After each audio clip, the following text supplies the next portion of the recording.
Saudara-saudara, waktu adalah senjata tajam. Kalau kita gunakan untuk memotong, maka banyak yang kita potong. Tapi kalau tidak kita gunakan untuk memotong, dia memotong kita sendiri.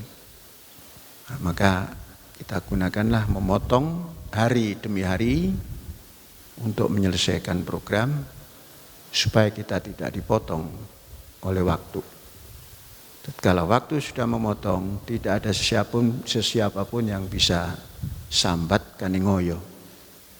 Yang ada bloko suto nyerah. Maka jangan sampai terjadi itu, dan ayo kita gunakan waktu yang seperti senjata tajam ini. Cara menggunakan senjata tajam ini, yang seperti pisau tajam ini, adalah jangan menunda pekerjaan.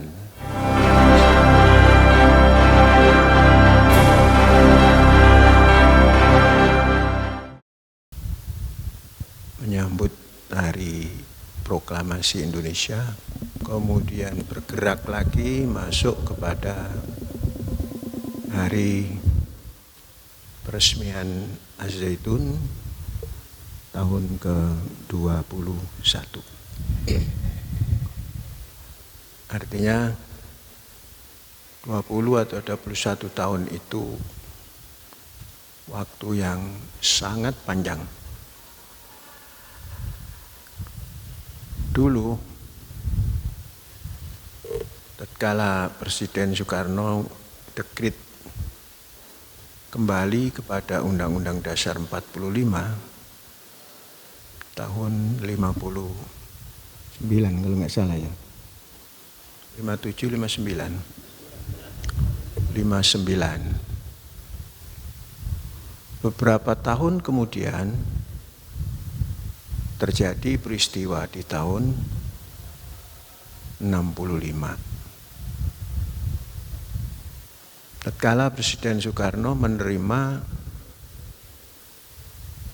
penyerahan kedaulatan Republik Indonesia Serikat daripada Belanda, itu tahun 50. Artinya karena 49-nya sudah akhir, jadi 50. 50 kepada 65 hanya 15 tahun. Bung Karno telah masuk kepada satu action yang banyak sekali.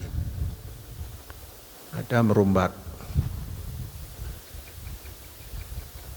kehidupan dari RIS kepada Republik Indonesia, artinya RIS dibubarkan, masuk kepada Republik Indonesia dengan mosi daripada Muhammad Natsir. Kemudian setelah itu dekrit kembali pada Undang-Undang Dasar 45, kemudian terjadi gerakan 30 September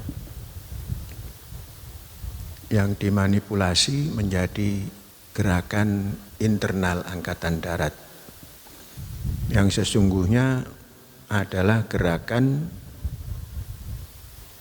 dua pemimpin yang bersatu, kemudian tidak bisa menyelesaikan, yang awalnya melontarkan isu Dewan Jenderal.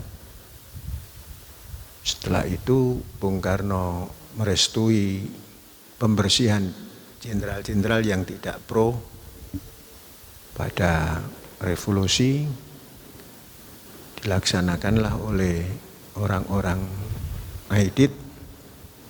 Tentunya kalau Aidit identik dengan Partai Komunis Indonesia. Kemudian terjadi gerakan 30 September, selesai, dan Pak Nasution selamat. Disitulah terjadi tawar-menawar antara dua pemimpin, satu pemimpin Republik yang menjadi presiden dan satu pemimpin Partai Komunis atau CC PKI. Yang intinya presiden dan pimpinan Partai Komunis punya kesepakatan awal, kemudian dalam perjalanan detik-detik atau jam-jam di tanggal 1 itulah terjadi banyak peristiwa di mana Bung Karno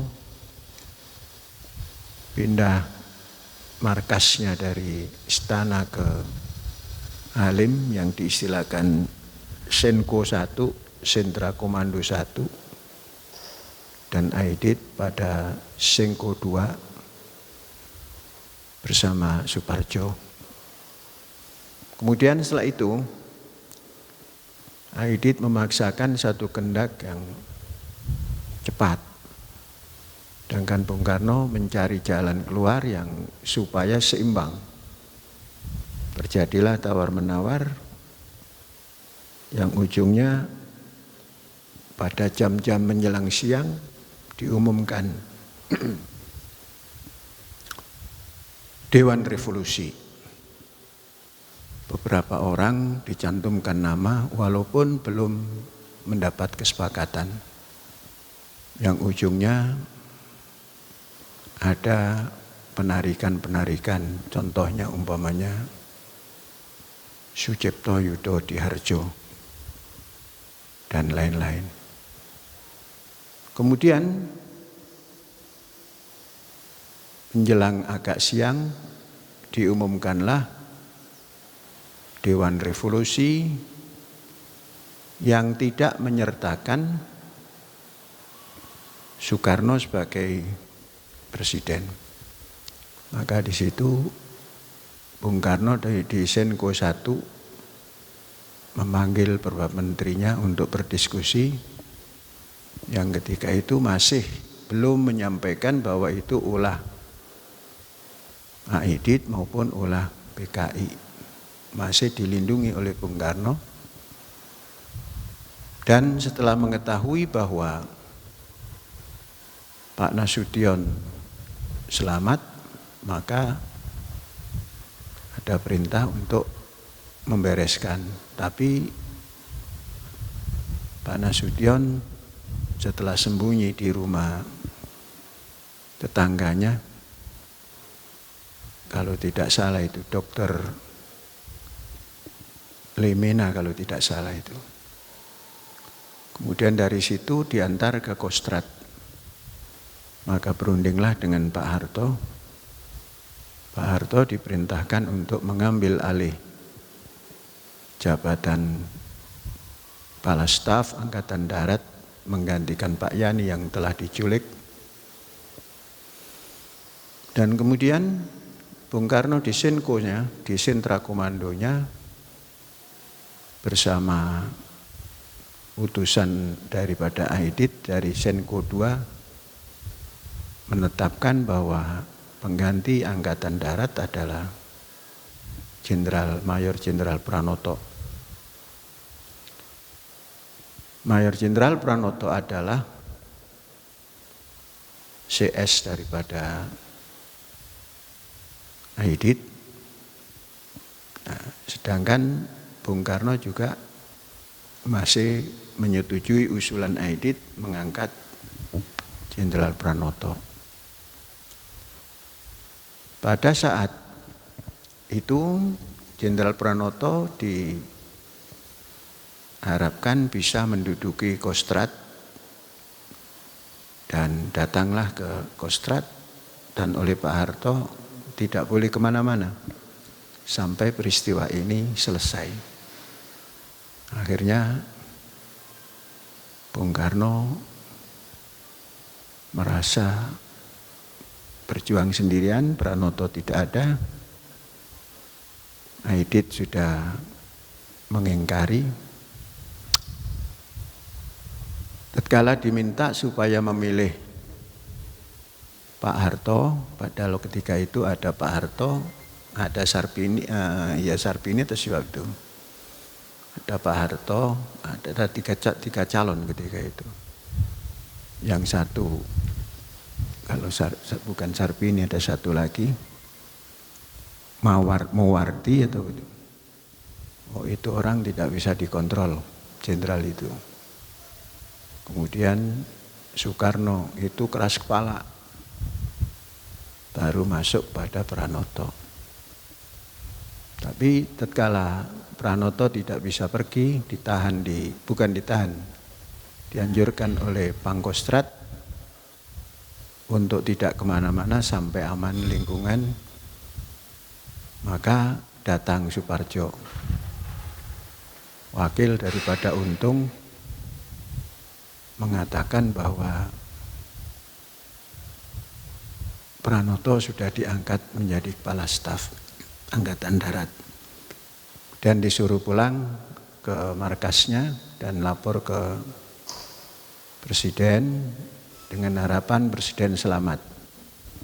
Kalau memang selamat, aturan daripada markas besar kalau Panglima Angkatan Darat berhalangan tetap, maka penggantinya adalah Pangkostrat dan Kepala Staf Angkatan Bersenjata telah menetapkan Pak Harto.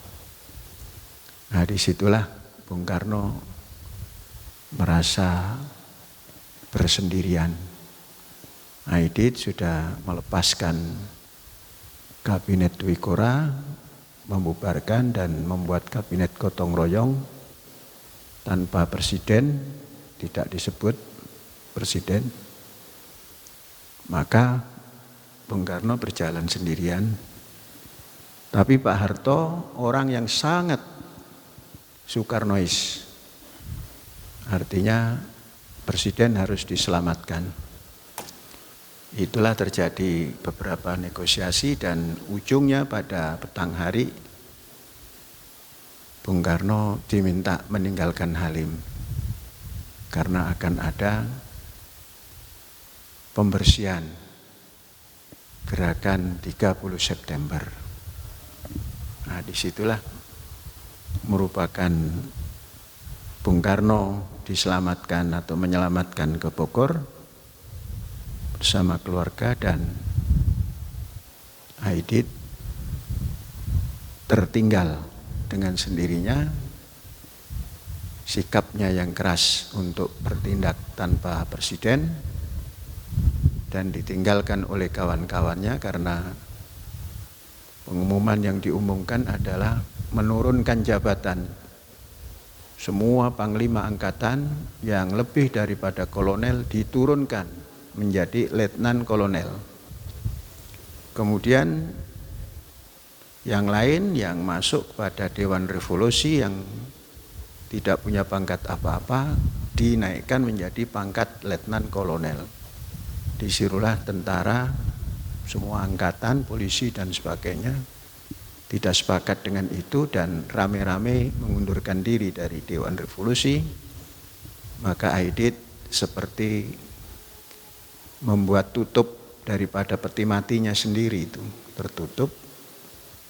Akhirnya tidak lama, walaupun umurnya tidak setua Bung Karno, tapi wafatnya terlebih dahulu karena setelah dari Blitar mengadakan koordinasi di sana, konsolidasi, kemudian di Jawa Tengah ditembak oleh tentara nasional dan Bung Karno baru tahun 70 wafat. Saudara-saudara, ini cerita. Ternyata waktu 20 tahun itu bisa dibuat macam-macam. Bisa menghasilkan macam-macam. Alhamdulillah kita yang gerakan moral swasta ini, gerakan moral, gerakan sosial, budaya, pendidikan, juga dalam tempo 21 tahun atau 20 tahun ini terasa kita ada berbuat sekalipun tidak terlalu banyak. Apa yang kita lakukan adalah hal yang belum banyak, tapi ternyata kalau kita berbuat, kita bisa memenuhi apa yang kita cita-citakan, sekalipun belum sempurna, dan bisa memenuhi apa yang kita hajatkan untuk hidup, sekalipun dengan kesederhanaan. Saudara-saudara, waktu adalah senjata tajam. Kalau kita gunakan untuk memotong, maka banyak yang kita potong. Tapi kalau tidak kita gunakan untuk memotong, dia memotong kita sendiri. Nah, maka kita gunakanlah memotong hari demi hari untuk menyelesaikan program, supaya kita tidak dipotong oleh waktu. Tatkala waktu sudah memotong, tidak ada sesiapapun yang bisa sambat kaningoyo. Yang ada bloko suto nyerah.